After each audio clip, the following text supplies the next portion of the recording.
လေးမလေးတယောက်ရုတ်တရက်လက်နဲ့ခြေကိုကွေးပြီးစစုံပြီးလို့လမ်းလျှောက်ပုံကိုအတူယူကစားလာပါတယ်။အနားမှာရက်နေတဲ့ဒူမရဲ့ဖခင်ကအံ့အားသင့်သွားပေမဲ့ဒူမနဲ့အတူတရုပ်ဆောင်လိုက်ပါတယ်။အကြောင်းမဖွဲစုံဒီရီပြည့်နေနေတဲ့လမ်းလေတဲ့မှာသူတို့နှစ်ယောက်ရက်နေတာပဲဖြစ်ပါတယ်။ဒါပေမဲ့သူတို့မျက်နှာမှာကြောက်ရွံ့မှုလုံးဝမရှိပါဘူး။ရုတ်တရက်စုံဒီတကောင်ဖခင်နောက်ကနေတိုက်ခိုက်ဖို့ကြိုးစားပါတယ်။ဖခင်ကပြပြီးအော်ဟစ်လိုက်တော့စုံဒီကခဏရက်သွားပါတယ်။အဲ့ဒီနီးလက်အလုံးလုံးတာမြင်ပြီးဖခင်နဲ့သမီးကစွန်ဘီရီအလဲမှာပဲပျော်ရွှင်စွာကခုန်လာကြပါတယ်။ဒါပေမဲ့ပျော်ရွှင်မှုကမကြာခဏပဲဇော်မဘီရီတန်တရားဖြစ်လာပြီးအော်ဟစ်ကသူတို့နှစ်ယောက်စီတိုက်ခိုက်လာကြပါတယ်။ဖခင်နဲ့သမီးထွက်ပြေးကြပေမဲ့ကလေးမလေးလဲကျသွားပါတယ်။အသက်ကြီးဆုံးဒီမတကောင်သမီးစီရှောက်လန်းလာပြီးကိုက်ဖို့ကြိုးစားတဲ့အခါဖခင်ကသူ့လက်ကိုသမီးရှိမှခံထားလိုက်ပါတယ်။သူ့အတွက်ဆုံးသက်လာပြီလို့ထင်ပေမဲ့ကံကြမ္မာကမတူပါဘူး။အဲ့ဒီဆုံးဒီဖွားကသွားတူဝစ်ထားတာပါ။နောက်ဆုံးမှာဖခင်နဲ့သမီးလွတ်မြောက်နိုင်ခဲ့ပါတယ်။ဒါပေမဲ့မကြခင်ဖခင်ကသမီးရဲ့အပြုတ်မှုမတိမတာထူးဆန်းလာတာတတိပြုမိပါတယ်။အမှန်မှာဖခင်ကားသွားယူနေချိန်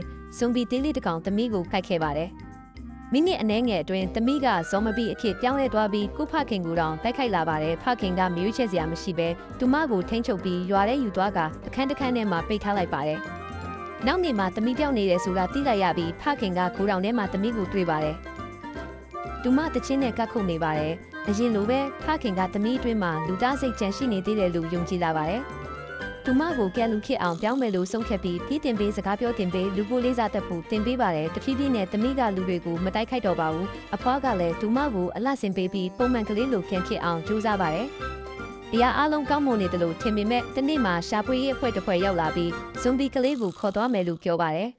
။တကားဖြတ်ဖို့